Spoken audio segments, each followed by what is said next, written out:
কোনো একটু মিষ্টি নিছে খালি। আর যারা একটু উল্টা পাল্টা, হ্যাঁ করে তো ওই যে ঠান্ডা হাতিয়ার একটা বান্ডিল দিয়ে, চাচা নেন ইনশাল্লাহ একটু চা পানি খায়েন। কি বলে বলে কথা বলেন ভাই, কি বলে একটু চা পানি খায়েন। এই চা পানি খাইতে কি 10,000 টাকা দরকার? কি রে তুই তো ভাত পাল ধান্দাবাজ, চা পানি খাইতে 10-20 টাকা হইলে হয়, তুমি 5,000 টাকা চাচার হাতে দিছে কেন? চাচা না না না না না নেওয়ার দরকার নেই। না, দুঃখের কথা এটা, আলহামদুলিল্লাহ সুখের কথা এটা, এই 2 নাম্বার হাদিয়া দিয়ে পকেট ভরা দরকার নাই। বলছি কেউ দোয়া করাই নেই, আপনি টাকা টুকা পাঠান দরকার নেই। আমারে খুশি করার জন্য আপনি 2 নাম্বার কারবার করে খতিব সাহেবের পকেটে ভৈরা ভরে টাকা দিবেন, আল্লাহর কসম খতিব সাহেব এমন 100 টারে আপনি টাকা দিতে পারবেন, কিন্তু এগুলো হালাল হওয়ার কোনো সুযোগ নাই। আপনাদের কাছে আজকে একটা আবেদন করব, রাগ করবেন? আপনাদের এলাকায় মিয়া সাহেব আছে না? একটু একটু আবেদন করতেছি, দয়া করে মায়া করে খালি খতম করান যেদিন ওই দিনই টাকাটা দিয়েন না, তাইলে ওই টাকাটার মধ্যে কেমন যেন একটা সন্দেহ আসে। যদিও মিয়া সাহেব কিছু কইতারে না, কি করবে, বেতন দেন 5,000, কোনো গতি নাই, কিন্তু খতম যেই দিন পড়ান খালি ওই দিনই হাদিয়া দেন, এছাড়া তো হুজুরের কোনোদিন হাদিয়া পাঠান না। যেই দিন আব্বার জন্য দোয়া চাইলেন ওই দিনই হাদিয়া দেন, এছাড়া তো কোনোদিন হুজুরের হাদিয়া দেন না। তাহলে আপনার হাদিয়া দেওয়ার পিছনে একটা লক্ষ্য উদ্দেশ্য আছে, এটা অসুন্দর। আর আমাদের হুজুরও বৈশা থাকে, খতমের দিন আইলে পকেটটা গরম হবে। কে? আপনার দুনিয়া 8 টাকা নাই? আলহামদুলিল্লাহ, ঐতিহ্যবাহী বর্ণী বসুন্ধরা ইসলামী সেবা সংগঠনের উদ্যোগে আয়োজিত 14তম বার্ষিক ইসলামী সুন্নি মহাসম্মেলনের সম্মানিত প্রধান অতিথি, বর্তমান আধুনিক এই সভ্যতার যুগে আধুনিক মানুষদের জন্য, বিশেষ করে যুবকদের জন্য আইডল, ঢাকা বিশ্ববিদ্যালয়ের আরবি বিভাগের সহকারী অধ্যাপক হযরতুল আল্লাম হযরত মাওলানা আহমদ হাসান শাহান চৌধুরী সাহেব, অত্র মাহফিলের প্রধান আলোচক, প্রধান বক্তা, উস্তাদুল আসাতিজা, সমগ্র বিশ্বে অতি পরিচিত হযরতুল আল্লাম আল্লামা ডক্টর সরকার মোহাম্মদ কাফিলউদ্দিন সালেহী সাহেব, আমন্ত্রিত সকল উলামায়ে কেরাম, বাদ মাগরিবের এই অধিবেশনে সম্মানিত মুহতারাম সভাপতি, মঞ্চ উপবিষ্ট বিজ্ঞ উলামায়ে কেরাম, ফুজালায়ে ইসলাম, আইম্মে মাসাজিদ সহ আমার সামনে উপবিষ্ট দাড়ি পাকা মুরব্বী বাবারা, আমার কলিজার টুকরা, ইসলামে সিফাহ সালার খেত, যাদের রক্তে ইসলামের পতাকা চিররঞ্জিত, আমার সেই যুবক বন্ধুরা, বিশেষ করে অত্র সংগঠনের প্রত্যেক কর্মীবিন্দু, পর্দার আড়ালের সম্মানিত মা ও বোনেরা, সকলকে জানাচ্ছি আন্তরিক মোবারকবাদ। চলুন আমরা আলোচনার শুরুতেই আল্লাহ রাব্বুল আলামিনের দরবারে অগণিত অসংখ্য শুকরিয়া আদায় করছি, এবং আজকের এই ময়দান থেকে আরশে আজিমের ইনবক্সে একটি তথ্য প্রেরণ করতে চাই, একটি মেসেজ আল্লাহ তাআলার কাছে দিয়ে রাখতে চাই যে আমরা আল্লাহ তাআলার গোলাম। জবান খুলে বুঝে থাকলে বলুন, আমরা কার গোলাম? আরো জোরে বলতে হবে, আমরা কার গোলাম? পৃথিবীর কোন গাছের গোলামি করা যাবে? জোরে বলুন। মাছের গোলামি করা যাবে? পাখির গোলামি করা যাবে? ব্যক্তির গোলামি করা যাবে? মূর্তির গোলামি করা যাবে? গোলামি হবে কার? আরো জোরে বলুন, কার? জবান খুলে আওয়াজ তুলে বলুন, আলহামদুলিল্লাহ। রব্বানা লাকাল হামদ হামদান কাসীরান তাইয়িবান মুবারাকান ফীহি ইয়া রাব্বি লাকাল হামদ কামা ইয়ানবাগি লিজালালি ওয়াজহিকা ওয়া লিআযীমি সুলতানিক। আলহামদুলিল্লাহ, আমরা প্রশংসা করলাম কার? আল্লাহ তাআলার। আল্লাহ রাব্বুল আলামিন বলেন, যে বান্দা আমার প্রশংসা করে ওই বান্দাকে আমি ক্ষমা করি। সুবহানাল্লাহ বলেন। মানে যেই বান্দা আল্লাহ তাআলার যত বেশি প্রশংসা করবে, যত বেশি তাকে আল্লাহ তাআলার কাজে নিয়োজিত রাখবে, আল্লাহ তাআলার ওয়াদা, আল্লাহ তাআলা এই বান্দাকে দুনিয়ায় থাকা অবস্থায় ক্ষমা করেন। এজন্য বুখারীর হাদিসে আসছে, হযরত আবু হুরায়রা রাদিয়াল্লাহু তাআলা আনহু বর্ণনা করেন, ইন্নাল্লাহা মালাইকাতান ইয়াতুফুনা ফিল আরদ, আল্লাহ তাআলার একদল টিম, একটি ফেরেশতার দল এই জমিনে বিচরণ করে। কোথায় কোন বান্দাটা কি ভালো কাজ করে এই তথ্য আল্লাহ তাআলার কাছে নিয়ে এসে পেশ করে। আল্লাহ রাব্বুল আলামিন প্রশ্ন করে, তুমি কোথায় ছিলে? ফেরেশতা বলেন, রব, আপনার জমিনে আপনার বান্দাদের তথ্য নিয়ে আগমন করেছি। আল্লাহ তাআলার এই প্রশ্নের জবাবে ফেরেশতা বলে, রব, আপনার বান্দারা আপনার গোলামি করছে।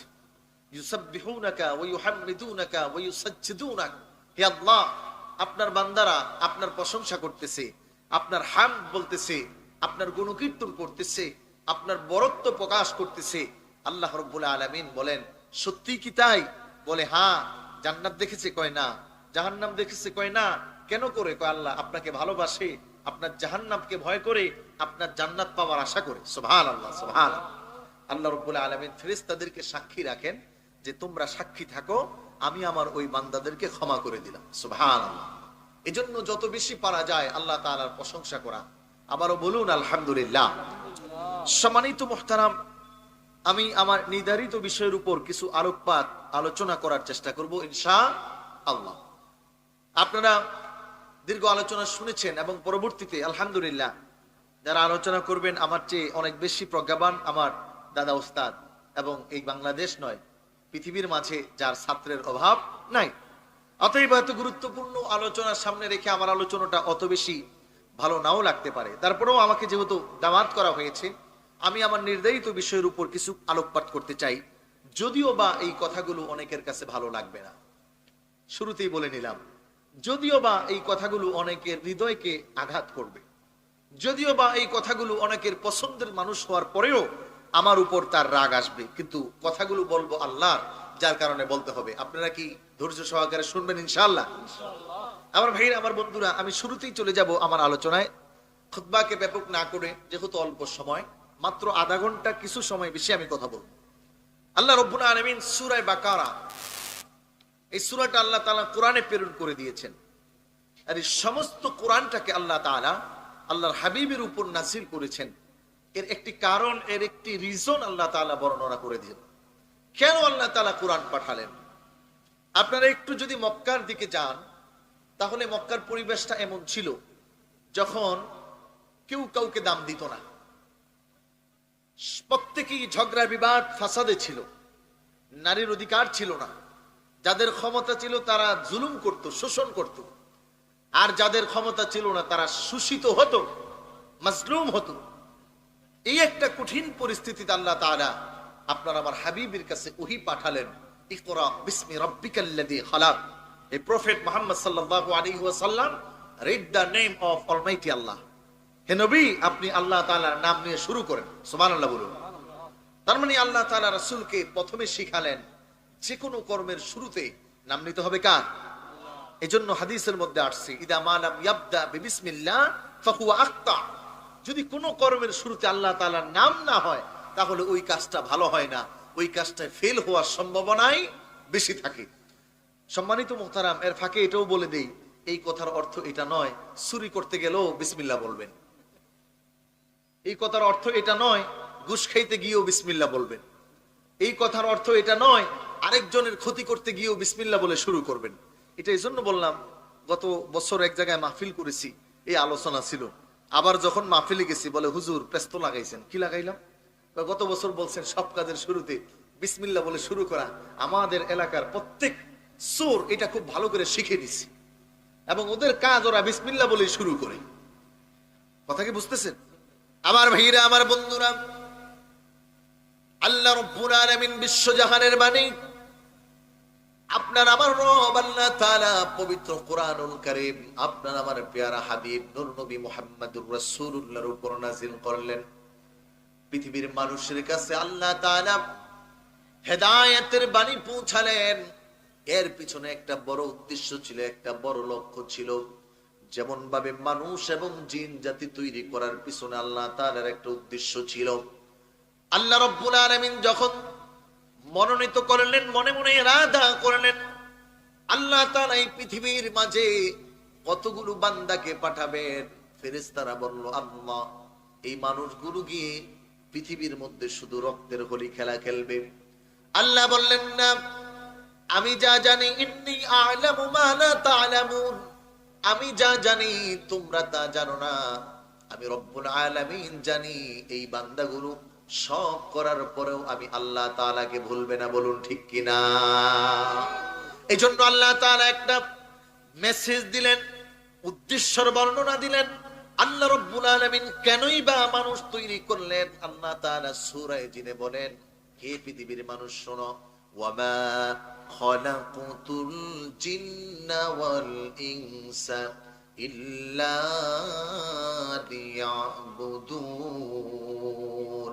আমি রব্বুল আলামিন জিন এবং ইনসানকে প্রেরণ করলাম, তৈরি করলাম, সৃষ্টি করলাম কেবলমাত্র আমার ইবাদত করার জন্য।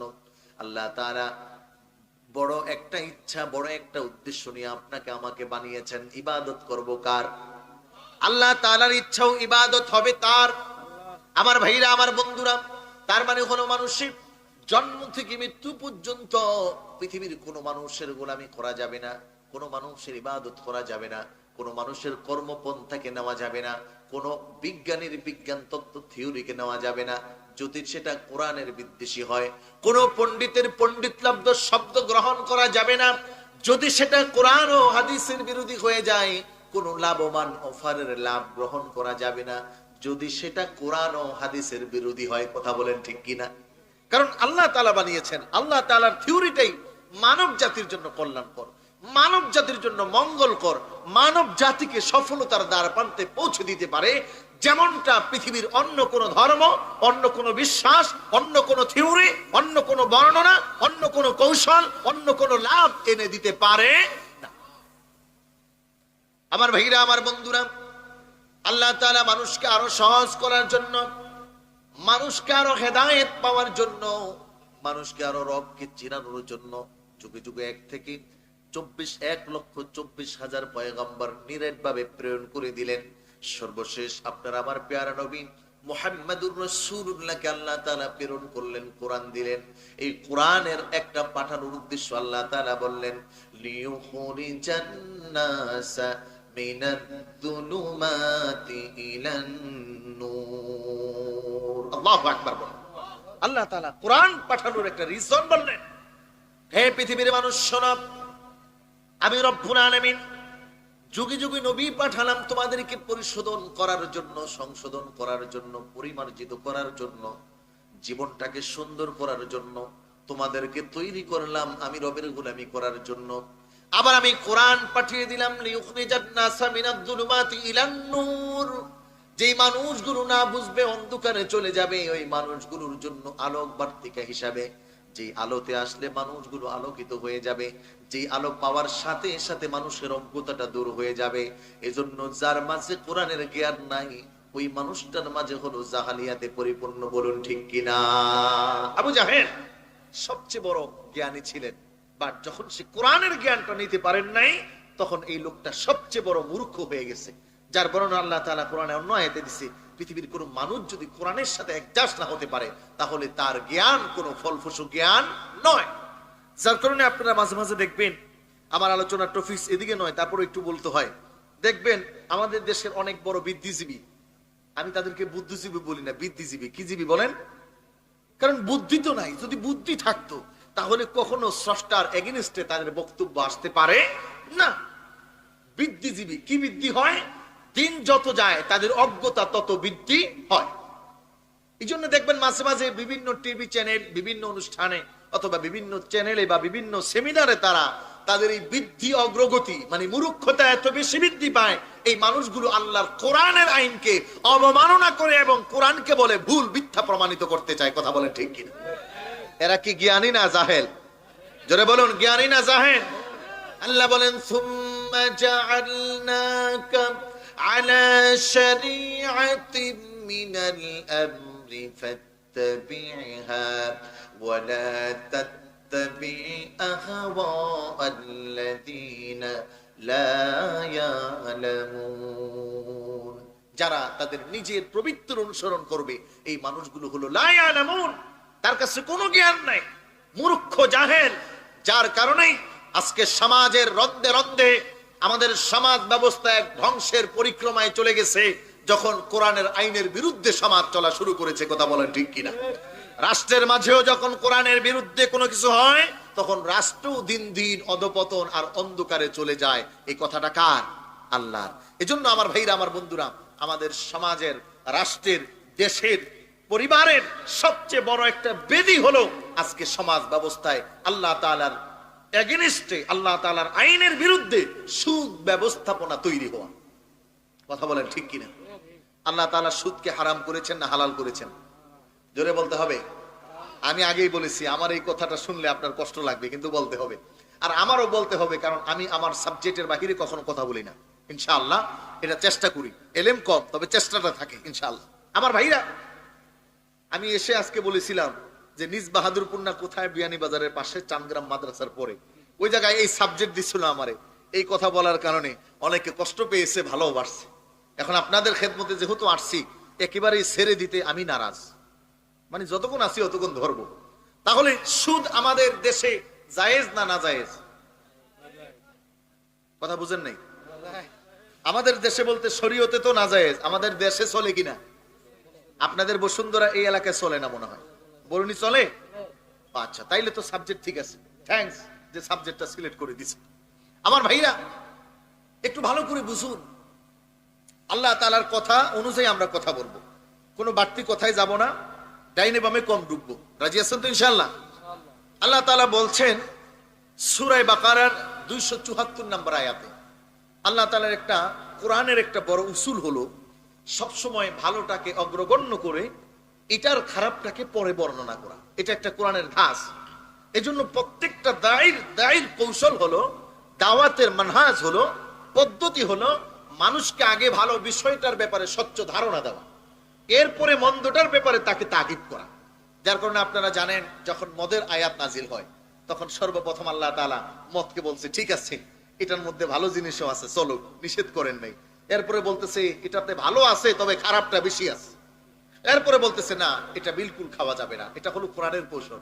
এই জন্য আল্লাহ তাআলা সূরা বাকারার 274 নম্বর আয়াতে এবং আগের আয়াতগুলোতে দানের ব্যাপারে মানুষকে উৎসাহিত করলেন। আল্লাহ বলছেন, আল্লাযীনা ইউনফিকুনা আমওয়ালাহুম বিল-লাইলি ওয়ান-নাহারি সিররান ওয়া আলানিয়াতান ফালাহুম আজরুহুম ইনদা রাব্বিহিম ওয়ালা খাউফুন আলাইহিম ওয়ালা হুম ইয়াহজানুন। আমার ভাইরা, আমার বন্ধুরা, আল্লাহ রাব্বুল আলামিন বলেন আল্লাযীনা ইউনফিকুনা আমওয়ালাহুম, যারা তাদের সম্পদকে আল্লাহ রাব্বুল আলামিনের পথে, আল্লাহ রাব্বুল আলামিনের তরিকায়, আল্লাহ রাব্বুল আলামিনের পন্থায়। তিনটা কথা। এক নম্বর হলো আল্লাযীনা ইউনফিকুনা আমওয়ালাহুম, যারা আল্লাহ তাআলার সম্পদটা ব্যয় করবেন। আল্লাহ তাআলা এই আয়াতের মধ্যে ফি সাবিলিল্লাহ বলেন নাই। যখন ফি সাবিলিল্লাহ হলো শুধুমাত্র জিহাদের পথ, শুধুমাত্র এক তরিকায় হয়ে যেত, মুফাসসিরিনে কেরামগণ বলেন পৃথিবীর মানুষ আল্লাহ তাআলা সুদের আয়াত বর্ণনা করার আগে একটু কৌশল দিয়ে দিলেন মানুষকে বোঝানোর জন্য। বলেন ইউনফিকুনা আমওয়ালাহুম, who has spent the money, যেই মানুষগুলো তাদের সম্পদকে ব্যয় করবে, কোথায় কোথায় ব্যয় করবে? বলে আল্লাহ তাআলার পথে, আল্লাহ তাআলার মতে, আল্লাহ তাআলার তরিকায়, আল্লাহ তাআলার নির্দেশিত পথে। তাহলে এখানে দুইটা বিষয় স্পষ্ট। একটা হলো ব্যয় করা, এটা আল্লাহ তাআলার পথ। আবার এমন একটা রাস্তা আছে যেখানে ব্যয় করা যাবে না, এটাও আল্লাহ তাআলার পথ। কথা বলেন ঠিক কিনা? একটার মধ্যে ডাবল। এটা কোরআনের আরেকটা সৌন্দর্য। যারা আলেম তারা বুঝেন বালাগাত, ফাসাহাত। আমার ভাইরা, আমি সেই দিক যাব না। আল্লাহ বলছেন কি, ইউনফিকুনা আমওয়ালাহুম বিল-লাইলি ওয়ান-নাহার, দিনেও দান করে, রাতেও দান করে, ব্যয় করে। সিররান ওয়া আলানিয়া, প্রকাশ্যেও করে, গোপনেও করে। এই ব্যয়টা তাদের কোথায় করে? আমি যেখানে করতে বলেছি, আমি যেখানে করতে নিষেধ করেছি সেখান থেকে বিরত থাকে। আমি যেখানে যেখানে যে আদেশ করেছি সম্পদ ব্যয় আয় করার ক্ষেত্রে সে যে এই আইনটা মানে, আমার আল্লাহ তাআলার দেওয়া আইনটা মানে, তার জন্য কি কয়, ফালাহুম আজরুহুম ইনদা রাব্বিহিম। এই পৃথিবীতে ওই মানুষটা যদি দানবীর খ্যাতি নাও পায়, পৃথিবীতে এই মানুষটা যদি মানুষের কাছে বড় নাও হয়, তবে এই মানুষটা আমি আল্লাহ তাআলার কাছে এত বড়, তার ঘোষণা, তার পাওয়ার, তার পুরস্কার, তার উজরত, এটা আমি আল্লাহ তাআলা স্বয়ং নিজে দিব। সুবহানাল্লাহ। এজন্য কোনো কিছু যখন আমি করব, কার জন্য করব? জোরে বলুন। এটা কিন্তু খুব একটা লজিক্যালি ইখলাস। যদি আপনার কোনো দান, কোনো কর্ম, কোনো চিন্তা, কোনো গবেষণা, কোনো কথা, কোনো কর্ম আল্লাহ তাআলা ছাড়া অন্য কারোর জন্য হয়, তাহলে আল্লাহ তাআলা কিয়ামতের দিন এটা রিসিভ করবেন না। আমার ভাইরা, আমার বন্ধুরা, তাহলে বোঝা গেল আল্লাহ তাআলা এখানে বললেন দিনে রাতে, গোপনে প্রকাশ্যে একটা বিষয় আছে। আল্লাহ তাআলা যদি এই কথাটা ডাইরেক্ট বলে দিতেন, দিন রাত উল্লেখ করা দরকার ছিল না, বলে দিতে পারতেন ডাইরেক্ট। গোপনে প্রকাশ্যে বলা দরকার ছিল না, বলে দিতে পারতেন ডাইরেক্ট। তাহলে এই কথা কেন বললেন? তার মানে একটা কিন্তু আছে। কি আছে বলেন? কিন্তু আছে। আল্লাহ রাব্বুল আলামিন জানেন যে আমরা অনেকেই আল্লাহ তাআলার যেই দেওয়া বিধান, এই বিধানের এগেইনস্টে গোপনে গোপনে সন্ধি করব, চক্র করব, লেনদেন করব, যেটা কেউ বুঝবে না। আবার কেউ বা এই কৌশল অবলম্বন করবে, উপরে ব্যানার দিবে it is the first level of হালাল, মানে হালালের এটা প্রথম স্তর, এর সে হালাল আর কিছু হয় না, কিন্তু এই তার লেভেলের ভিতরে পুরাটাই খারাপ। এরকম আমাদের সমাজে আছে না নাই? আমার ভাইরা, আমার বন্ধুরা, আল্লাহ তাআলা তার মানে আমাকে ভালো কাজের ইঙ্গিতটা আগে দিলেন এজন্য যে এই ভালো কাজের ভিতরেই কিছু খারাপ থাকবে। যেমন দুধের মধ্যে যদি পানি মিশায়, এটা বের করা বড় কষ্টকর। কথা বলেন ভাই, দুধের মধ্যে পানি দিলে বের করা কি? আচ্ছা, পানির মধ্যে যদি 2-1 ফোঁটা প্রস্রাব ঢুকায়, এটাও বের করা। পুরা 1 কেজি পানি অনেক ভালো, এর মধ্যে 1 ফোঁটা প্রস্রাব দিলে পানিটা পাক না না পাক? জোরে বলতে হবে, পাক না না পাক? আল্লাহ তাআলা তো খুব বুঝেন, সিররুম ওয়া আলানিয়া, গোপনে গোপনে দিবে। ওর পুরো উপরের স্টিকারটা থাকবে 1 নাম্বার, কিন্তু ভিতরে কাজ একটা ঘটায় দিছে। আজকে আমাদের সমাজ ব্যবস্থার প্রত্যেকেই, যত এনজিও বলেন, তারা তো সুদের লেনদেন কারবার করে না। কি বলেন? করে? করে না? ভালো করে বুঝেন, প্রত্যেকেই কিন্তু, আমি আসতেছি, আমার কথা একটু বলবো না, আমি বলছি সব আল্লাহ যেভাবে যেভাবে বলছে এভাবেই বলতে চেষ্টা করতেছি, আর সাথে একটু তাফসীর লাগাবো। এরা কিন্তু উপরে এই লেভেলটাই দেয় যে না, ওটা তো সুদ না, ওটা মুনাফা। ওটা কি না? ওটা সুদ না, ওটা কি? মুনাফা। কারণ আমি তো আমার অর্থ দিয়েই আরেকটু অর্জন করবো, তো এটা খারাপ কি? আমার ভাইরা, আমার বন্ধুরা, খারাপ আর ভালো আপনার আমার সে আল্লাহ মনে হয় কম বুঝেন নাকি? কি বলেন? তাহলে যেই ভাইরা এটা বলে, তাদের কথায় মনে হয় যে খারাপ আর ভালোর হিসাবটা আল্লাহ তাআলা মোটেও বুঝেন না। কিন্তু আল্লাহ তাআলা এই পরের আয়াতে বলে দিলেন, সাবধান, একটু খেয়াল করে শুনেন কি বলেন আল্লাহ তাআলা। কারণ এখানে এরকম কি কেউ আছেন যে হুজুর আমি মরবো না? আছেন কেউ? থাকলে একটু হাত জায়গায় আমারে দেখান। আমি প্রায় আমার আলোচনায় বলি, আমার ওস্তাদ একবার বলতেছে আজরাইল মারা গেছে। কে মারা গেছে? জোরে বলেন।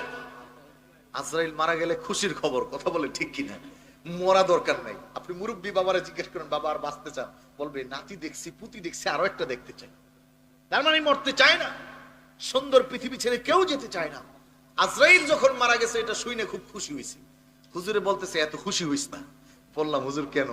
তোরে যেটা মারবে ওই আজরাইল মরে নাই। তাহলে কে মরছে? কয় চট্টগ্রামে এক সন্ত্রাসী নাম আজরাইল, ওইটা রেবের ক্রস ফায়ারে মারা গেছে। আমার ভাইরা, আমার বন্ধুরা, তার মানে আজরাইলের হাত থেকে পালানোর কোনো উপায়, যদি উপায় না থাকে, তাহলে আল্লাহ তাআলার এবার ওয়াজ শুনুন। আল্লাহ বলছেন, আল্লাযীনা ইয়াকুলুনার রিবা লা ইয়াকুমুনা ইল্লা কামা ইয়াকুমুল্লাযী ইয়াতাখাব্বাতুহুশ শাইতানু মিনাল মাস। আমার ভাইরা, আমার বন্ধুরা, আল্লাহ তাআলা ডাইরেক্ট বললেন, আল্লাযীনা ইয়াকুলুনার রিবা, যারা 9-6 করবে, গোপনে কার্য সম্পাদন করবে, উপরে ভালোটা লাগিয়ে ভিতরে খারাপটা করবে, যারা প্রকাশ্যে সুদের সাথে লেনদেন করবে, গোপনে সুদের সাথে লেনদেন করবে, সুদের সাথে আতাত করবে, সম্পর্ক রাখবে, কিয়ামতের দিন এই মানুষগুলোর একটা ভয়াবহ পরিস্থিতি আল্লাহ তাআলা বললেন, লা ইয়াকুমুনা ইল্লা কামা ইয়াকুমুল্লাযী ইয়াতাখাব্বাতুহুশ শাইতান। আল্লাহ রাব্বুল আলামিন বললেন, ওই মানুষগুলো কিয়ামতের দিন যখন আল্লাহ তাআলার ফেরেশতা সিংহায় ফু দিয়ে দিবেন, ফু দেওয়ার সাথে সাথে সকল মানুষগুলো জমিন থেকে উত্থিত হয়ে যাবে, জীবিত হয়ে যাবে, কবর থেকে জীবিত হয়ে যাবে। কিতাবের মধ্যে রেখে ওই বিভীষিকাময় মুহূর্তের বর্ণনা দিতে গিয়ে রাসূলুল্লাহ সাল্লাল্লাহু আলাইহি ওয়াসাল্লাম বললেন, এরে আয়েশা শুনো, ওই দিন মানুষগুলো এতটা বেহুশ হবে, কারণ শরীরে কোনো পোশাক থাকবে না। আম্মা জান আয়েশা বলে, ইয়া রাসূলুল্লাহ ইয়া হাবিবাল্লাহ, আপনার শরীরে কেউ থাকবে না, তাহলে কেমন হবে? মানুষগুলোকে একজন অপরজনের দিকে তাকাবে না। আপনার আমার প্যারা নবী বিশ্ব নবী মুহাম্মদুর রাসূলুল্লাহ বললেন, আয়েশা রে শোনো, এমন একটা মুহূর্ত হবে, এত কঠিন মুহূর্ত, ওই মুহূর্তের মধ্যে একজন আরেকজনের দিকে তাকানোর কোনো সময় থাকবে না। কিন্তু ভাইরা আমার, তাফসীরের মধ্যে মুফাসসিরিন কেরামগণ বর্ণনা করেন, আল্লাহ তাআলা বলেন, যেই মানুষগুলো সুদ খাবে কিয়ামতের দিন ওই মানুষগুলোকে আল্লাহ তাআলা উত্থিত করবেন। যেই দিন কিয়ামতের ময়দান কায়েম হবে, এমন ভাবে উঠাবেন ওই মানুষগুলো ইয়াতাখাব্বাতুহু শাইতানু মিনাল মাস, কেমন জানি ওই মানুষগুলোকে ভূতে ধরেছে। কিসে ধরছে বলেন? একটু আপনারা যদি কেউ দেখে থাকেন আমার সাথে কথা বলবেন। মাঝে মাঝে দেখবেন কাউকে জিনে ধরে। জিনে ধরলে মানুষটা সুস্থ না অসুস্থ, তার চেহারা, তার চুল, তার হাত পা ঠিকঠাক থাকে না, বেঠিক হয়। কথা বলেন? টাকা এমন বড় বড় করে, ওরা দেখলেই ভয় লাগে। কথা কোন ঠিক কিনা? চুল এলোমেলো টেনে মনে ছিঁড়ে ফেলায়, সবকিছু হাত পা এমন করে একটা পাগলের চেয়েও তার মাতলামিটা বেড়ে যায়।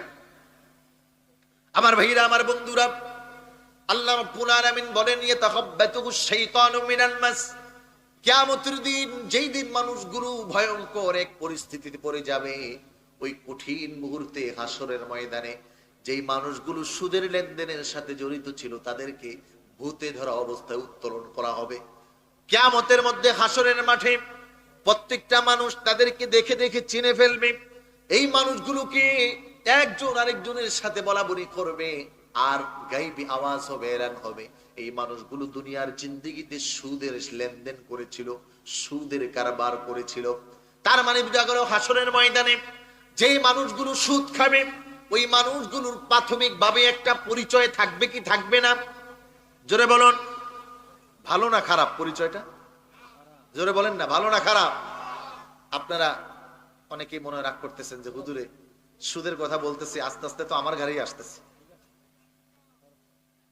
কারণ সমাজে তো আপনি আমি মিলেঝিলি, কথা কোন ঠিক কিনা? হয় আপনি খান, না হলে আমি খাই।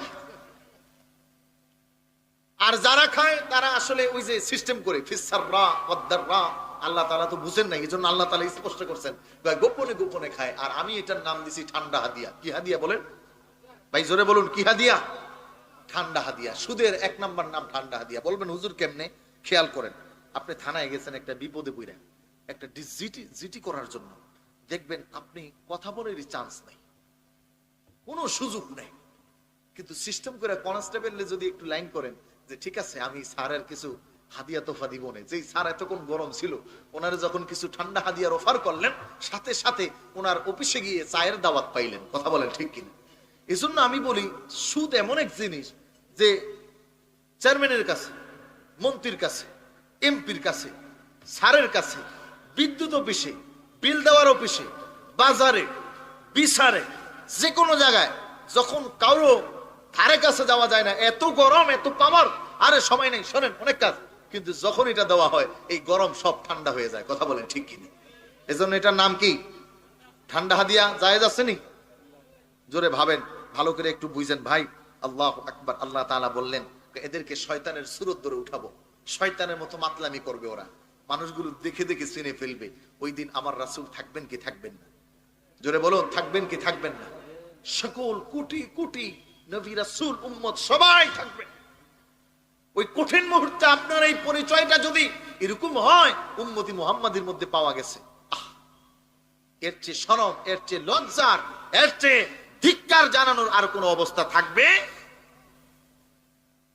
আমার ভাইরা, আমার বন্ধুরা, আল্লাহ তাআলা বললেন, যালিকা বিআন্নাহুম ক্বালু ইন্নামাল বাইউ মিসলুর রিবা। আমার আলোচনা হলো এতটুকু কথা।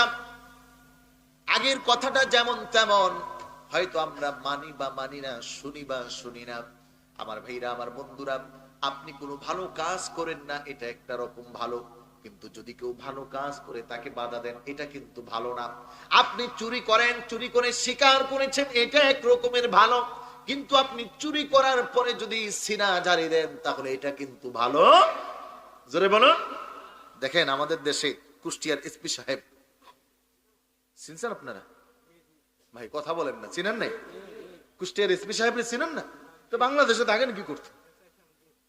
এই যে নাম বলে দিছে গো, এসআই তানভীর সাহেব। এসপি তো বাংলাদেশে আরো আছে, আছে না নাই? জোরে বলুন, আছে না নাই? কিন্তু উনার সুদের পাওয়ারটা একটু বেশি, বেশি খাইছে তো এজন্য মুখে চলে বেশি। কথা বলেন ঠিক কিনা? তার মানে খেয়েছে তো খেয়েছে, আবার সেনাধারী দিয়ে বাংলার জমিনের ওলামায়ে কেরামের হাত ভাঙতে চায়। এটা ভালো না, এটা অনেক বেশি হয়ে যায়। কথা বলেন ঠিক কিনা? আমার ভাইরা, আমার বন্ধুরা, আল্লাহ তাআলা এই কথাটা বললেন, দানিকা বিআন্নাহুম ক্বালু ইন্নামাল বাইউ মিসলুর রিবা। আল্লাহ তাআলা বলেন, শোনো পৃথিবীর মানুষ, কেন কিয়ামতের ময়দানে কঠিন বিপদের সময় তাদেরকে শয়তানে ধরা, ভূতে ধরা অবস্থায় উত্তোলন করা হবে। তাদের এক নাম্বার কারণ ছিল এই মানুষগুলো সুদকে হালাল বলতো এটাই তো ব্যবসা। আমার ভাইরা, আমার বন্ধুরা, দুঃখ লাগার পরেও আপনার কাছে আমি একটু জানতে চাই, আমাদের এখন সমাজ ব্যবস্থার মাঝে এনজিও আপনাকে সুদ দেয় 1 লক্ষ টাকার বিনিময়ে 10,000, 9,000, 8,000 টাকা বেশি নেয়। তারা বলে এটা হলো আমাদের টাকার মাধ্যমে অতিরিক্ত লাভ নেই। আপনিও চিন্তা করেন, বিপদে পড়ছি, নিলে তো কোনো অসুবিধা নাই, করেন কি করেন না? কিন্তু আল্লাহ তাআলা বলতেছেন, এইটা যদি করো তাহলে তুমি মনে করতেছো যে এই লাভটা দেওয়া হালাল, আর যে নিচ্ছে উনি তো হালাল মনে করেই নিতেছে। কথা বলেন ঠিক কিনা? এই শ্রেণীর চিন্তাটা হলো বড় সমস্যা। অথচ আল্লাহ তাআলা বলছেন, বিপদে পড়লে আগে সুদের কাছে যাইস না, আগে আমার কাছে 2 রাকাত নামাজ পড়, নামাজ পড়ে তারপরে একটু ধৈর্য ধর, এরপরে তুই কোনো ফিকির কর। আর আমাদের পুরো সিস্টেমটাই চেঞ্জ। বিপদে পড়তে দেরি আছে, দৌড়িয়ে ব্র্যাক অফিসে যায়, যায় তো যায় লগে আপন সুন্দরী বউটারে সাজা নিয়ে যায়। কথা বলেন, বেড়াকে বউ না নিলে আপনার টাকা দিবে? জোরে বলুন, দিবে? তার মানে নেয় তো নেয়, আপন বউটা নিজে যত্ন করে রাখবে না, ওইটারে ডিসপ্লে করতে নেয়। আর মানুষ তো একটা বোকার লিমিটেড সীমানা হয়। আজকে আমাদের সকল সমাজ ব্যবস্থার একটা কৌশল হয়ে গেছে। ইভেন কি অনেক আলেম ওলামাদের মধ্যে এটা ঢুকে গেছে যে আপনারা শুনলে অবাক হয়ে যাবেন, আলেমদেরকে আনা হয় মাঝখানে একজন আলেম নামের কুলাঙ্গার থেকে, সেও কিছু বেনিফিট পাওয়ার চিন্তা করে এটাকে হালাল মনে করে। নাউজুবিল্লাহ বলেন। আরে কোন দেশে যাব? চিন্তার কি পরিবর্তন একটু ভালো করে বুঝেন। আমি আগে আমগরে দিয়ে শুরু করি, সময় আমার কম, ভালো করে সাইজ করার সুযোগ হবে না, কিন্তু আগে নিজে করে সুবিধা করি। মাদ্রাসা আছে না, চিনেন আপনার? মাদ্রাসায় ছাত্র পড়ে না? একজন দাওয়াত দিছে খতম পড়ানোর জন্য, হাফেজ শাহ হুজুর, উনি তো বড় হুজুর, 10 জন ছাত্র নিয়ে খতম পড়তে গেছে। এখন মুহতারাম সাহেবে দাওয়াত, তিনি 10 জনকে 2,000 টাকা দিছে। কত করে হলো? কথা বলেন না, কত করে? 200 টাকা করে।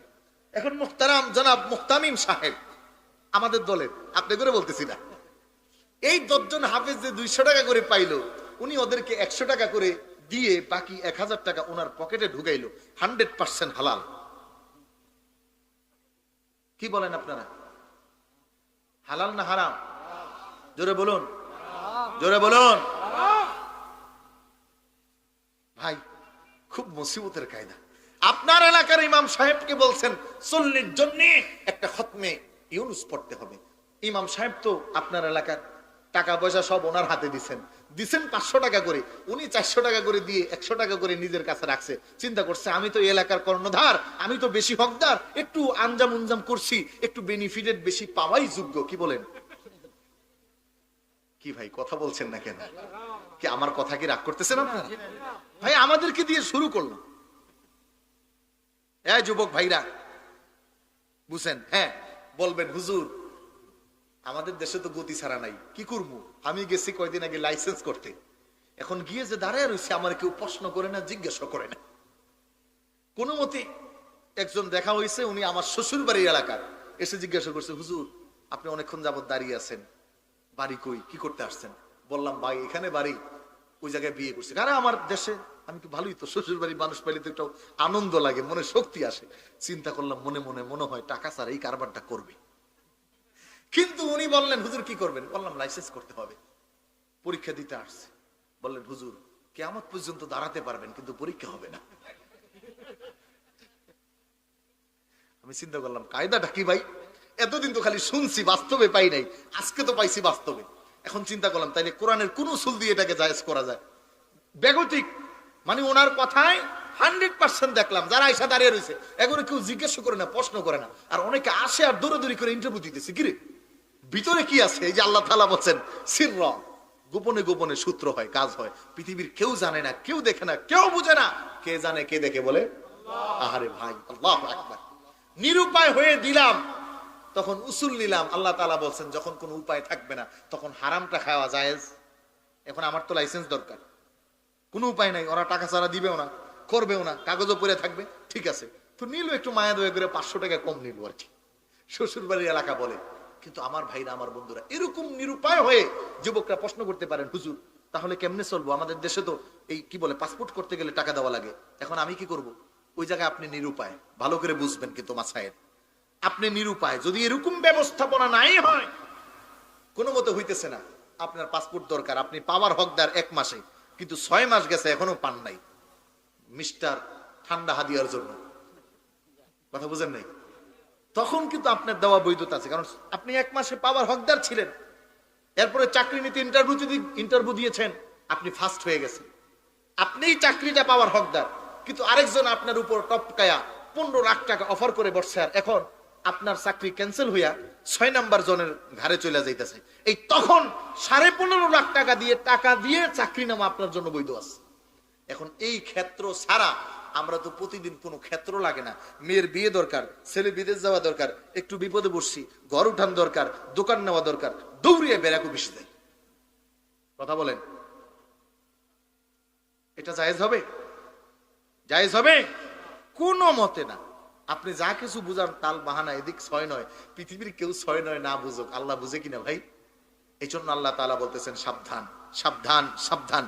ذلك بأنهم قالوا إنما البيع مثل الربا وأحل الله البيع وحرم الربا। আল্লাহ রাব্বুল আলামিন বলে আমি ব্যবসাকে হালাল করলাম। প্রশ্ন করতে পারেন হুজুর আমি বাড়ি করতে গেলাম, লক্ষ লক্ষ টাকার প্রয়োজন, সব তো আমার কাছে নাই, তাহলে আমি ব্যাংক থেকে লোন নেওয়া ছাড়া কোনো গতি নাই। ভাইরা আমার, লোন নেওয়ার একটা সুন্দর তরিকা আছে, যদি এই তরিকায় হাঁটেন আর কোনো গুনাহ হবে না, কিন্তু বিপরীত তরিকায় নিলেই আপনি সুদের মধ্যে জড়িয়ে গেলেন। উসুল হলো আহাল্লাল্লাহুল বাইআ, ব্যাংক কর্তৃপক্ষ আপনার থেকে 10,000 টাকা লাভ নিবে বটে, কিন্তু মালামালটা তারা নিজে ক্রয় করে দিতে হবে। ওই মালটা আপনার কাছে বিক্রি করতে পারবে। আপনার পাইপ দরকার, ব্যাংক কিনেছে 5 টাকায়, আপনার কাছে 6 টাকা, তার মানে লাভটা ধরে 6 টাকা। কিন্তু আপনি যদি সরাসরি টাকা আনেন আবার তাকে অতিরিক্ত টাকা দেন, বিশ্বনবী মুহাম্মদুর রাসূলুল্লাহ বলে এটাই হলো তোমাদের জন্য সুদ। খাইবার যুদ্ধ থেকে এক সাহাবী খেজুর আনতে বলছে, বুখারীর হাদিস আসছে, ওই সাহাবী বেছে বেছে ভালো খেজুরগুলো নিয়ে আসছে। নবীজি সাল্লাল্লাহু আলাইহি সাল্লাম, ব্যাপার কি, সব কি ভালো খেজুর? ওই সাহাবী বলতেছেন ইয়া রাসূলুল্লাহ, না। তাহলে কি? 1 কেজি ভালো খেজুর, 1.5 কেজি মন্দ খেজুর। কথা বুঝছেন? 2 কেজি ভালো খেজুর, 2.5 কেজি মন্দ খেজুর। বেশি না কম? জোরে বলুন, বেশি না কম? কিন্তু জাত একটা, জাত খেজুর, জাতে কি খেজুর। রাসূলুল্লাহ সাল্লাল্লাহু আলাইহি ওয়াসাল্লাম বলেন এটা হারাম, এটা সুদ। এই জন্য একটা দীর্ঘ হাদিস আল্লাহর হাবিব সাল্লাল্লাহু আলাইহি ওয়াসাল্লাম ইরশাদ করেছেন, আল হিনতাতু বিল হিনতাতি ওয়াদ যাহাবু বিদ যাহাবি ওয়াল ফিদ্দাতু বিল ফিদ্দাতি মাসালান বিমাসালিন ইয়াদান বিয়াদিন ওয়া ফাদলুর রিবা। রাসূলুল্লাহ সাল্লাল্লাহু আলাইহি ওয়াসাল্লাম বলেন এক জাতীয় যখন কোনো বস্তু হবে, যেমন আপনি ব্যাংক থেকে লোন নিয়েছেন, ব্যাংক আপনাকে আপনার স্ল্যাব কিনে দিয়েছে, পাইপ কিনে দিয়েছে, রড কিনে দিয়েছে, তখন এর বিনিময়ে যদি আপনি অতিরিক্ত টাকা দেন, তখন টাকার বিনিময়ে আর টাকা হলো না, বরং পণ্যের বিনিময়ে টাকা হলো। এটা জায়েজ, কারণ এক জাত হয় নাই। আর যদি টাকা এনে আপনি টাকা দেন তাহলে এটা হারাম। এখন পদ্ধতি স্বাভাবিক সহজ মেটার, আমরা শুধু একটু কষ্টের কারণে অথবা আমার মন মতো করে ভাঙার কারণে আমরা এই কাজটা করে বসি, না জেনেই সুদ হয়ে যাচ্ছে। হয়তো আমি চাইতেছি আমি বেঁচে থাকবো, এখন আমার উপায় নাই, চলতে হবে তো। আমাদের দেশে তো সুদবিহীন কোনো ব্যাংকিং ব্যবস্থাও নাই, তাহলে চলতে হবে, খেতে হবে। বাট আমি নেবার অপশন কোরআন দিল, সুন্নাহ দিল, ইসলাম দিল। সেই অপশনটা দিল এই যে একজন কর্মকর্তাকে তুমি সাথে নিয়ে যাও, তোমার পছন্দ মতোই মালটা কিনো। মাল কিনেছো 1 লক্ষ টাকার, তো তুমি তাকে 1,10,000 টাকার মূল্যে ক্রয় করে নাও, এটা জায়েজ হলো। কিন্তু আমরা যে সিস্টেমে 20 লাখ 30 লাখ 50 লাখ 10 লাখ লোন উঠাইতেছি, মাস শেষে কিস্তি দিয়ে লোন পরিশোধ করতেছি, এটা সম্পূর্ণ হারাম, কোনোভাবে জায়েজ হওয়ার কোনো সুযোগ। আমার ভাইরা, মরা তো লাগবে নাকি? কেউ মরবো না এরকম না, দুনিয়ায়ও চলা লাগবে, না চলেও কোনো উপায় নাই। ইসলাম আমাদেরকে পন্থা দিয়েছেন, আমরা ওই পন্থায় যদি যাই তাহলে আমাদের জন্য হালাল হবে, নচেত কোনো উপায়ে কোনো কিছু হালাল হবে না। এক জাতীয় বস্তু, সহজ হিসাব, আমি যদি স্বর্ণের বদলে স্বর্ণ নেই, 1 কেজি স্বর্ণের বদলে 1 কেজি 500 গ্রাম বেশি নেই, টাকার বদলে টাকা নেই, একজনকে দিছি 2000 টাকা, নেওয়ার সময় নিলাম 2010 টাকা, বেশি নেন নাই, নিছেন কত? 10 টাকা, কিন্তু এটাই হারাম। বরং এক্সচেঞ্জ করে নেওয়া। এজন্য আলোচনার মাঝে এই মাসাইলটা আমার বলার জরুরি ছিল যে সুদের ভয়াবহতা তো অনেক খারাপ। একটাই ভয়াবহতা যদি হিসাব করি, ব্যাপক আলোচনার সুযোগ নাই, যে আমি কিয়ামতের দিন শয়তানের মতো মাতলামি করতে করতে উঠবো, আর আমারে সব মানুষ চিনবে যে আমি সুদ খাইছিলাম, আমি ঘুষ খেয়েছিলাম। এবার আমি যদি বড় পাক্কা নামাজিও হই, দুনিয়ায় না চিনুক, কিয়ামতের দিন বাঁচার সুযোগ। আমি যদি ইমাম সাহেব হই, দুনিয়ায় না বুঝুক, কিয়ামতের দিন বাঁচার সুযোগ। আমার ভাইরা, আমার বন্ধুরা, এই ক্ষেত্রে আলহামদুলিল্লাহ আমাদের চেয়ে আপনারা অনেক ভালো আছেন, কারণ ইমাম সাহেবকে কেউ আপাতত সুদ দিতে যায় না, ঘুষ দিতে যায় না। আপনাদের দৈনন্দিন জীবনের কাজে এরকম অনায়াস অফার পাবেন। একটু ভালো করে বুঝেন, একটা ইতিহাস বলে শেষ করি। গ্যাঞ্জাম লাগে না এলাকায়? গ্যাঞ্জাম। মসজিদের সভাপতি সাহেব, তিনি এলাকারও মাতাব্বর, খুব ভালো মানুষ, ইনসাফ ভিত্তিক মানুষ। তো এখন পাশের 2 জনের সাথে গ্যাঞ্জাম লাগছে, পরের দিন বিচার বসবে। এখন এই চাচার কাছে আসছে যে মসজিদের সভাপতি, ওনারই আপন ভাগিনার সাথে গ্যাঞ্জামটা লেগে গেছে। ভাগিনা আইসা বললেন, মামা কালকে তো বিচারে বসবেন, কি আর করার, একটু খেয়াল রাখেন।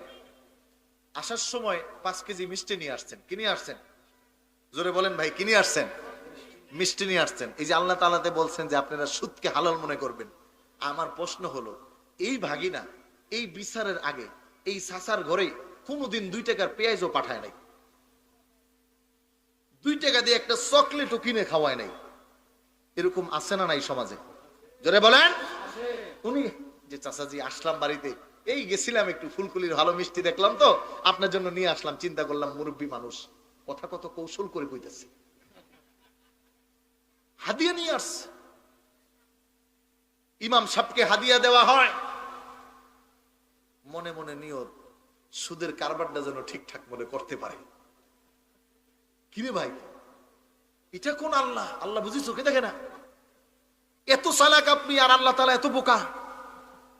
এই 5 কেজি মিষ্টি আনলেন, আর সভাপতি সাহেব চিন্তা করলেন, আরে ভাগিনা, পানের ভাগিনা, এত ভালোবাসা করে বলতেছে, এত মহব্বত করে কইতেছে, নিশ্চয়ই ওর কোনো খারাপ মতলব নাই। থাক, কালকে বিচারের সময়, এটা তো ভালো সভাপতি, এই জন্য একটু মিষ্টি নিছে খালি। আর যারা একটু উল্টা পাল্টা, হ্যাঁ করে তো ওই যে ঠান্ডা হাদিয়ার একটা বান্ডিল দিয়ে, চাচা নেন ইনশাআল্লাহ একটু চা পানি খায়েন। কি বলে বলেন? কথা বলেন ভাই, কি বলে? একটু চা পানি খায়েন। এই চা পানি খাইতে কি 10,000 টাকা দরকার? কি রে, তুই তো ভাত পাল, ধান্দাবাজ। চা পানি খাইতে 10-20 টাকা হইলে হয়, তুমি 5,000 টাকা চাচার হাতে দিছে কেন? চাচা না না না না না, নেওয়ার দরকার নেই। না চাচা নেন ইনশাল্লাহ, ইনশাল্লাহ। চাচা মনে করে, আর ইনশাল্লাহ বলছে, আর এত অনুনয় বিনয় করতেছে, এটা সুদ দেয় না, এটা ঘুষও দেয় না, এটা নিশ্চিত হাদিয়েই দেয়। আহারে জাতি, হেফাজত করুক আল্লাহ তাআলা। হাসপাতালে গেছেন, দেখেন আমাদের সুদটাকে কেমনে হালাল মনে করতেছে। আল্লাহ তাআলার এই কথা তো বিফলে না। হাসপাতালে দেখবেন ডাক্তারের আগে একজন ডাক্তারের প্রেসক্রিপশন নেওয়ার জন্য একটা ছেলেকে নিয়োগ করা হয়। কথা বলেন ঠিক কিনা? আমি একটা ছেলেকে প্রশ্ন করছিলাম, কিরে ভাই তুমি যে অতিরিক্ত এই টাকা নেও কি মানুষে খুশি হয়ে দেয়? আমি বললাম বাবা বাবা, মানুষে এত খুশি হয় তো তুমি স্লিপ না নিলে তো আর মানুষে খুশি হয়ে দেয় না, তাইলে ব্যাপারটা কি? আপনি গেছেন ডাক্তার দেখাইতে, সিরিয়াল আপনার আগে ছিল, যেতে একটু দেরি হয়ে গেছে, একটু অনুনয় করলেন, বাবারে মুরব্বী মানুষ, বাড়িটা একটু দূরে, একটু আগে দেখাই দাও না, আমার তো সিরিয়ালটা আগেই ছিল। না চাচাজি, আপনার আগে অনেকে সিরিয়াল আছে। ডাইকা নিয়ে 100 টাকা হাতে দিচ্ছেন যে একটু একটু একটু করে দাও। এই 100 টাকা নিয়ে উনি আপনার স্লিপ নিয়ে ঢুকিয়ে দিল, কিরে হাদিয়া? কথা বলেন ভাই, হাদিয়া? এগুলো মনে হয় আমাদের সমাজে ঘটে না, এই জন্য আপনাদের কাছে নতুন লাগতেছে।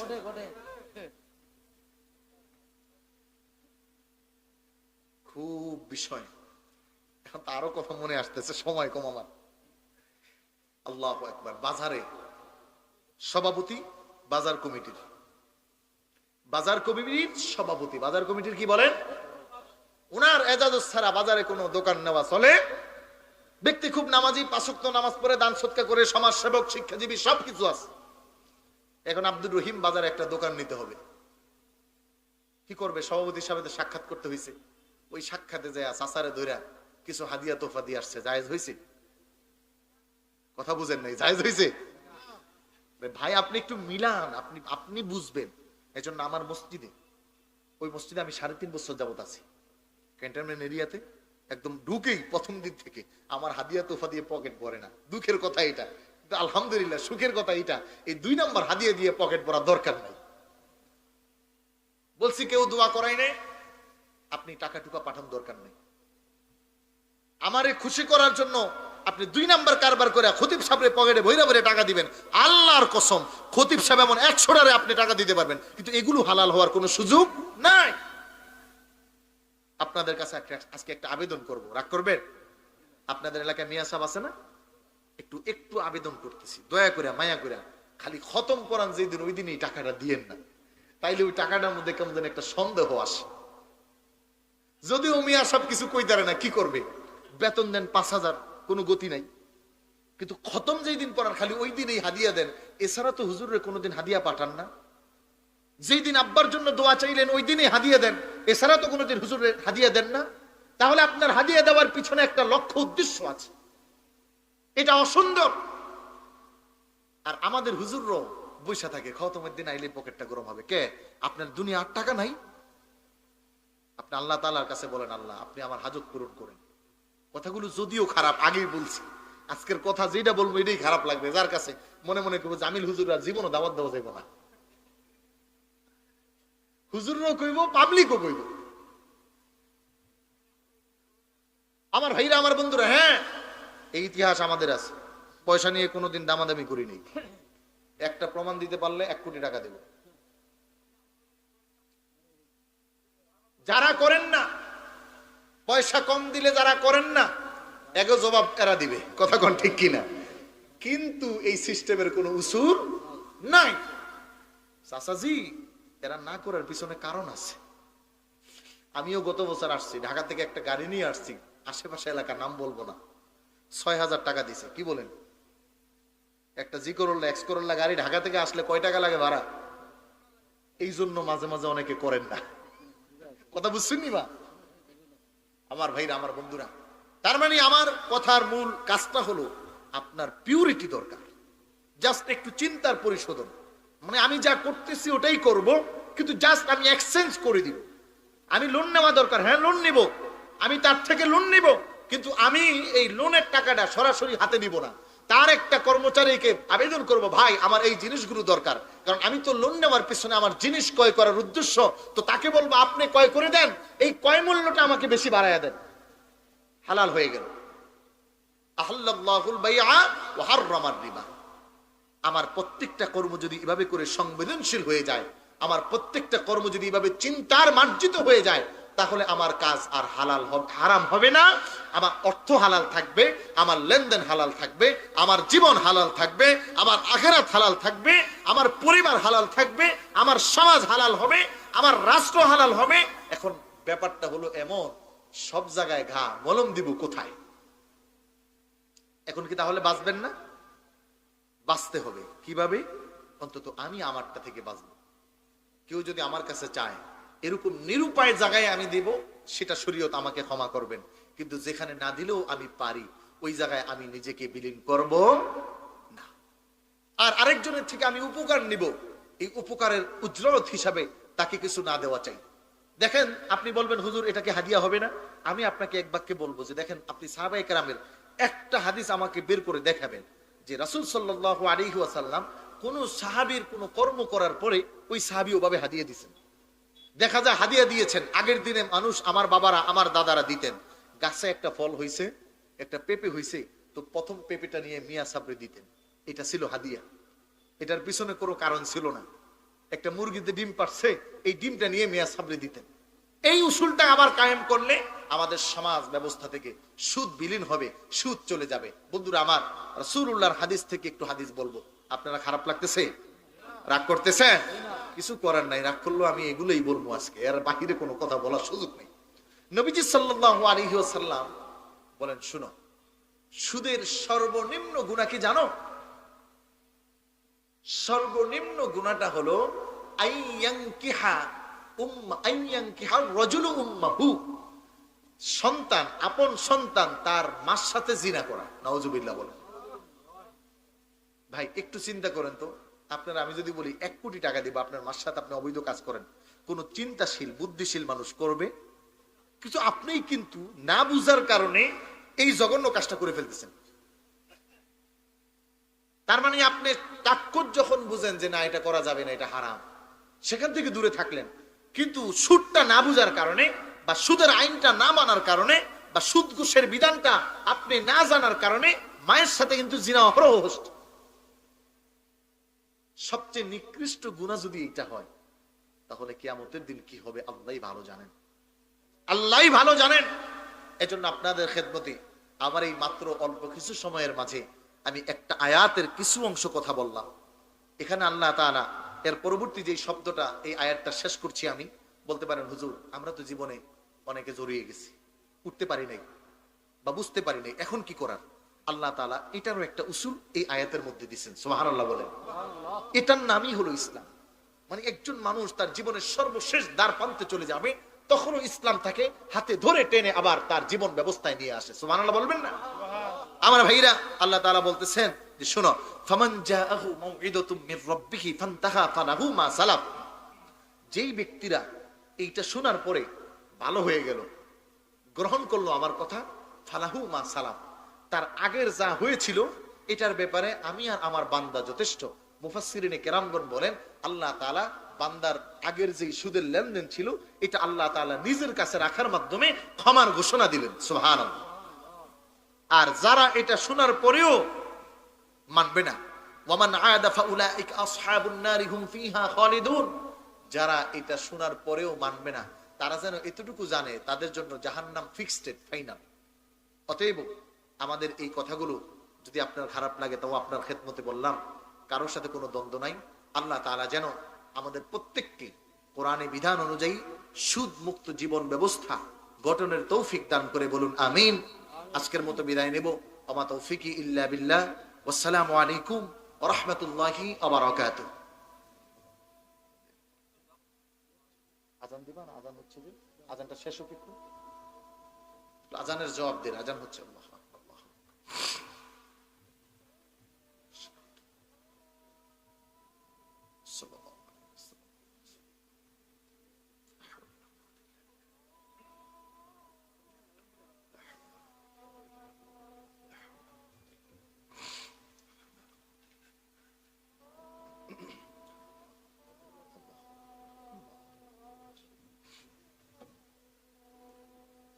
لا إله إلا الله. أستغفر الله ربي من كل ذنب وأتوب إليه. لا حول ولا قوة إلا بالله العلي العظيم. اللهم رب هذه الدعوة التامة والصلاة القائمة آت محمد الوسيلة والفضيلة والدرجة الرفيعة وابعثه مقاما محمودا الذي وعدته ওয়ারযুকনা শাফাআতাহু ইয়াওমাল কিয়ামা ইন্নাকা লা তুখলিফুল মিআদ। আল্লাহ তাআলা মেহেরবান মালিক, মেহেরবানি করে আপনি এই প্রোগ্রামকে কবুল আর মঞ্জুর করুন। আল্লাহ তাআলা এর সকল হাজতকে আপনি পূরণ করে দিন। আই মেহেরবান আল্লাহ, আমাদেরকে সুদ মুক্ত জীবন গঠনের তৌফিক দান করুন আল্লাহ। আল্লাহ এই সুদের ভয়াবহতা থেকে আপনি আমাদেরকে হেফাজত করুন। আই মেহেরবান মাওলা, মেহেরবানি করে আমাদের আম্মা আব্বা, দাদা দাদি, নানা নানি, শ্বশুর শাশুড়ি, আত্মীয় স্বজন যারা চলে গেছে তাদেরকে আপনি মাফ করুন। আল্লাহ তাআলা এই অত্র এলাকার যতগুলো সন্তান বিদেশের বাড়িতে আছে আল্লাহ, আল্লাহ খাস করে মেহেরবানি করে প্রত্যেকটি সন্তানকে আপনার হাতে সফরদ করে দিলাম আল্লাহ। এই করোনা নামক মহামারীর মধ্যে আপনি তাদের হেফাজতকারী হয়ে যান আল্লাহ তাআলা। আল্লাহ রুহিল সহ যারা এই এলাকার বাহিরে আছে আল্লাহ, আল্লাহ প্রত্যেকটি সন্তানকে আপনার কুদরতি কদমে নিয়ে দিলাম আল্লাহ। আল্লাহ তাআলা খাস করে যারা অসুস্থ আছে আল্লাহ, আল্লাহ যারা অসুস্থ আছে আল্লাহ, আপনি তো আহকামুল হাকিমিন আল্লাহ, আল্লাহ আপনি তাদের প্রত্যেককে সুস্থ করে দিন আল্লাহ। তারা যারা টাকা দিয়ে, অর্থ দিয়ে সহযোগিতা করলো, শ্রম দিয়ে সহযোগিতা করলো, কথা দিয়ে সহযোগিতা করলো আল্লাহ, প্রত্যেককে আপনি নাজাতি হিসাবে কবুল করুন আল্লাহ তাআলা। খাস করে মেহেরবানি করে আপনার গোলামি খাতায় আমাদের নামটা উঠিয়ে দেন আল্লাহ।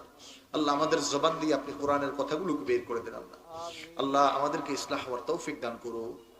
اللهم إنا نسألك من خير ما سألك منه نبيك محمد صلى الله عليه وسلم، ونعوذ بك من شر ما استعاذ منه نبيك محمد صلى الله عليه وسلم، وأنت المستعان وعليك البلاغ، ولا حول ولا قوة إلا بالله العلي العظيم.